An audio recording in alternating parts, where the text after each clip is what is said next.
कुछ दिन पहले चीफ जस्टिस ऑफ इंडिया की एक statement I regarding the youth. अभी उसमें different different point of views है। चीफ जस्टिस ऑफ इंडिया खुद को डिफेंड कर रहे हैं। यूथ ने वो स्टेटमेंट बहुत अलग तरीके से ले ली है।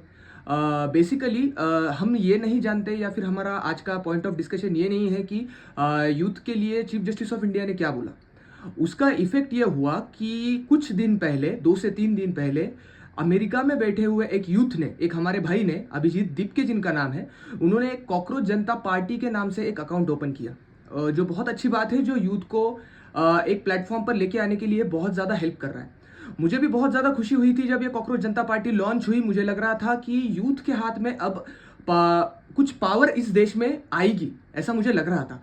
बट जब मैं कॉकरोच जनता पार्टी का मैनिफेस्टो पढ़ता हूँ, जो उन्होंने मैनिफेस्टो दिया है, जो उनका 5 पॉइंट का मैनिफेस्टो है, जिसमें उनकी आइडियोलॉजी क्लियर हो रही है, तो उसमें मुझे कुछ कॉन्ट्रडिक्शंस दिख रहे हैं, जो कि मैं अभी आपके साथ डिस्कस करूंगा। फर्स्ट पॉइंट है उनके मैनिफेस्टो में, no Rajya Sabha seats for any retiring chief justice. Second, chief election commissioner accountable under UAPA for deleted votes. Third, women reservation raise to 55% from 33%. Then fifth, strict time-bound action against the election commission for vote deletion. And fifth is a political literacy and civic infrastructure for the young. ये पांचों point जब मैं देखता हूँ, इसमें मुझे एक भी पॉइंट ऐसा जेन्युइन नहीं लग रहा है जिसमें यूथ की एम्प्लॉयमेंट बढ़ेगी। ऐसा मुझे जेन्युइन एक भी पॉइंट नहीं लग रहा है on my personal point of view. ये सारे के सारे पॉइंट मुझे वो पॉइंट दिख रहे हैं जो कुछ दिन पहले ऑपोजिशन ऑलरेडी रेज कर चुका है। कुछ दिन पहले ऑपोजिशन ने चीफ इलेक्शन कमिश्नर को हटाने के लिए पार्लियामेंट में मोशन लाया था। सेकेंड, कुछ दिन पहले जब स्पेशल सेशन बुलाया गया था पार्लियामेंट का, तब अपोजिशन की मांग यही थी कि वुमेन रिजर्वेशन दे देना चाहिए, बट जो नंबर ऑफ सीट्स है उसे चेंज नहीं करना चाहिए। मैं ये नहीं बोल रहा हूं कि अपोजिशन की मांग क्या है, ये वो सही है या गलत, but we need some steps directly towards the profit of youth, जिसमें यूथ का डायरेक्ट प्रॉफिट हो। ऐसे तरह के हमें कुछ स्टेप्स लेने चाहिए।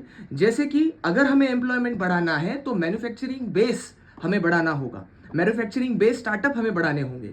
ये सारी चीजें अपोजिशन ऑलरेडी रख चुका है, और कहीं ना कहीं मुझे ये लग रहा है कि अपोजिशन की ही स्टेटमेंट्स यहां पर रिपीट तो नहीं हो रही है।